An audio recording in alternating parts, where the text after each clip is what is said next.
नमस्कार मित्रों, मैं हूं उमंग श्रीवास्तव और आज मैं इस वीडियो में डिस्कस करूंगा कि आपको साइट को विजिट कब करना है और जब आप विजिट करने जाओ तो किन किन की एस्पेक्ट्स का आपको ध्यान रखना है। बहुत सारे लोग मेरे से रिक्वेस्ट कर रहे थे कि आपने आत्मा ऑफ द प्रोजेक्ट तो बता दिया, तो अब ये भी बताइए कि हमें विजिट कब करना है, कब हम इन सारी चीज़ों पे ध्यान दे सकते हैं और क्या क्या एस्पेक्ट हैं जब हम साइट को विजिट करते हैं उस दौरान। तो ये वीडियो उसी से रिलेटेड है।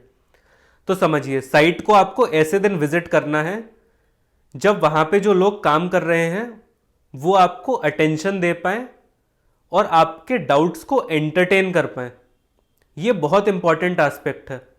आप लोग अपनी सहूलियत के हिसाब से जब साइट विजिट करने जाते हैं, सपोज आप वीकेंड पे गए सैटरडे संडे को, तो और लोग भी अपनी सहूलियत के हिसाब से आए हैं, बट उस साइट पे इतनी ज़्यादा भीड़ हो जाती है कि जो एम्प्लॉयज़ वहाँ पे काम कर रहे हैं वो लोग ठीक से आपके डाउट्स को हैंडल नहीं कर पाते हैं और एक भागम भाग जैसा माहौल रहता है। तो आपको साइट को विजिट करने ऐसे दिन जाना है जब बहुत ज़्यादा लोग नहीं जाते। आप किसी वीकडे पे जाइए।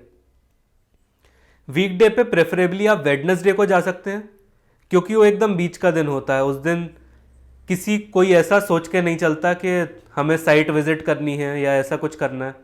मतलब मेरे पर्सनल एक्सपीरियंस से उस दिन जनरली लोग नहीं जाते। फ्राइडे से लोग बढ़ने चालू हो जाते हैं, संडे को बहुत ज़्यादा लोग जाते हैं और मंडे से डिक्रीज़ होते होते वेडनेसडे तक सबसे कम रह जाते हैं। तो आपको ऐसे टाइम पे साइट विजिट करनी है, तो जो वहाँ पे स्टाफ होगा वो आपकी क्वेरीज को अच्छे से आंसर करेंगे और आप उनसे बेसिक डाउट्स जो हैं वो अपने सॉल्व करवा सकते हैं।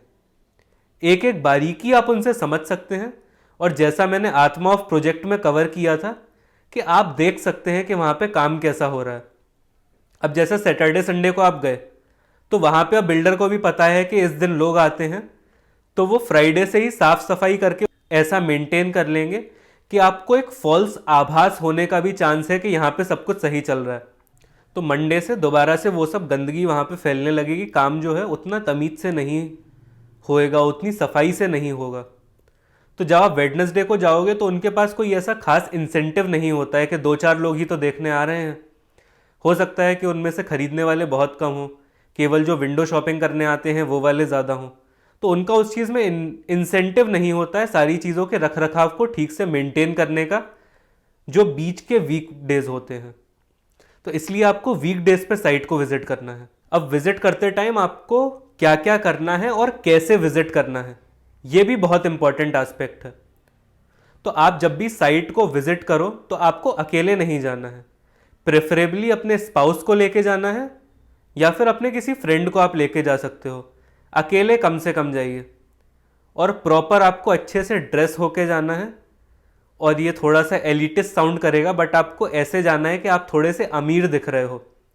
इधर आगे की जेब में एक चेक बुक और एक पेन लेके जाना है कि उन्हें ये महसूस होना चाहिए कि वो आपकी क्वेरीज को ठीक से आंसर कर देंगे तो अभी आप खरीद लोगे।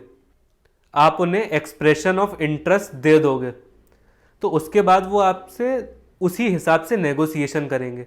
और नेगोशिएशन में भी जब आपको नेगोशिएशन करना है, उसे भी मैं आगे कवर करूंगा कि नेगोशिएशन करते टाइम भी आप कैसे कुछ लाख रुपए बचा सकते हो। तो उस पर भी एक वीडियो आएगी। अगर आपको उस पर वीडियो चाहिए तो आप नीचे कमेंट भी करके मुझे बता सकते हो। इस तरह से आपको जाना है और वहाँ पे जाके एक एक चीज़ आपको देखनी है और डिस्कस करना है जिस भी पर्सन के साथ आप गए हो। जब दो लोग एक डिसीज़न लेते हैं तो दोनों लोग अपने अपने बायस तो लेके आते ही हैं डिसीज़न मेकिंग में, बट अपनी विजडम भी लेके आते हैं और उस विजडम से आप गेन कर सकते हो। नहीं तो विजडम होने का फ़ायदा क्या है अगर आप ज़िंदगी और बेवकूफ़ ही बनते रहे और आप पे विजडम रही तो इस तरह से आपको साइट को विजिट करना है और वहाँ पे जाके सवाल पूछने हैं। और जब आपको लगे कि आपको नेगोशिएशन अब करना है फाइनली, तो सबसे बेसिक चीज़ मैं आपको बता देता हूँ। आपको चेकबुक अपनी निकाल के टेबल पे रख देनी है और पेन हाथ में पकड़ लेना है। उसके बाद आपको नेगोशिएट करना स्टार्ट करना है। तो उसके बाद जो भी बेस्ट प्राइसेस हो सकते हैं वो बेस्ट प्राइसेस आपको दिए जाएंगे। जो सेल्समैन, जो लोग वहाँ पे बैठे हुए हैं, जो स्टाफ है, उन्हें बेचना ही है उस चीज़ को, उन्हें रख के घर नहीं लेके जाना है। उनका भी इंसेंटिव और सेल का टारगेट उससे रुका हुआ है। तो वो लोग चाहेंगे कि एक बेयर मिनिमम जितना उन्हें मार्जिन रखना होता है उतना मार्जिन वो लोग रखें और इन्वेंट्री को फटाफट खाली करते जाएं, क्योंकि वो अगर ऐसा नहीं करेंगे तो उनका जो कॉम्पेंसेशन सिस्टम होता है वो फिक्स्ड प्लस वेरिएबल होता है, तो उनका वेरिएबल वाला बहुत ज़्यादा डिक्रीज हो जाएगा और उन्हें ऊपर जवाब देना पड़ेगा कि सेल क्यों नहीं हो रही है। तो ऐसे करके छोटी छोटी ये बारीकी होती हैं जो कि पूरे यूट्यूब पे कोई कवर नहीं करता। हर कोई आपको बता देगा साइट विजिट करते टाइम ये 10 चीज़ें आपको ऐसे करनी है वैसे करनी है, बट इन वाले एस्पेक्ट पे जो सूक्ष्म बारीकी होती है वही बारीकी को लेके आना इस चैनल की यूएसपी है। तो बताइए आपको ये वीडियो कैसा लगा। अगर आपको ये वीडियो पसंद आया तो इसे लाइक करिए, चैनल को अगर अभी तक आपने सब्सक्राइब नहीं किया है तो इसे सब्सक्राइब करिए, और इस वाली वीडियो को बहुत ज़्यादा आपको शेयर नहीं करना। केवल कुछ जो आपके चुनिंदा 2-4 खास लोग हैं, केवल उन्हीं को आपको ये वीडियो भेजनी है, उसके अलावा इसे शेयर नहीं करना, क्योंकि ये वाली चीज़ जब हर किसी को पता चल जाएगी, हर किसी की डिसीजन मेकिंग अच्छी हो जाएगी, तो फिर वेडनेसडे को भी तो भीड़ बढ़ने लगेगी ना, अगर हर किसी के पास ये वीडियो पहुंच गई तो। बाकी आपको वीडियो कैसी लगी आप नीचे कमेंट सेक्शन में लिख सकते हैं। यहाँ पे केवल मैंने एक चर्चा का विषय स्टार्ट किया है। अब यहाँ पे मैंने एक एक बारीकी नहीं बताई है कि आपको ऐसे जाना है वैसे करना है या एग्जैक्टली क्या करना है, पिन पॉइंटेड ये 20 डिटेल्स हैं ये करनी है।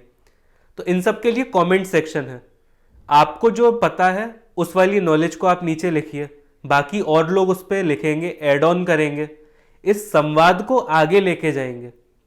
फैमिलीज में भी इस तरह के चर्चे होने बहुत ज़रूरी हैं, पैसे से रिलेटेड, चाहे वो रियल एस्टेट हो, स्टॉक मार्केट हो, ताकि बच्चों में एक पैसे को लेके विजडम आ पाए शुरुआत से ही। अगर वो किसी गलत सोर्सेज से इन सब चीज़ों के बारे में सीख रहे हैं तो उसमें ये पेरेंट्स की नाकामयाबी कंसीडर होगी। तो आपको आपके बच्चे लेट से छोटे भी हैं, सपोज 9-10th क्लास में हैं, तो भी आपको उन्हें ये सारी चीज़ें बतानी है। भले से ही उन्हें रियल एस्टेट की डिसीजन मेकिंग 10 साल बाद करनी है, बट अभी से इन सब एस्पेक्ट्स को जब आप उनके सबकॉन्शियस ब्रेन में डाल देंगे, जब उनके सबकॉन्शियस में कहीं ना कहीं ये सारी चीज़ें चलने लगेंगी, तब वो मनी को लेके स्मार्ट होते जाएंगे।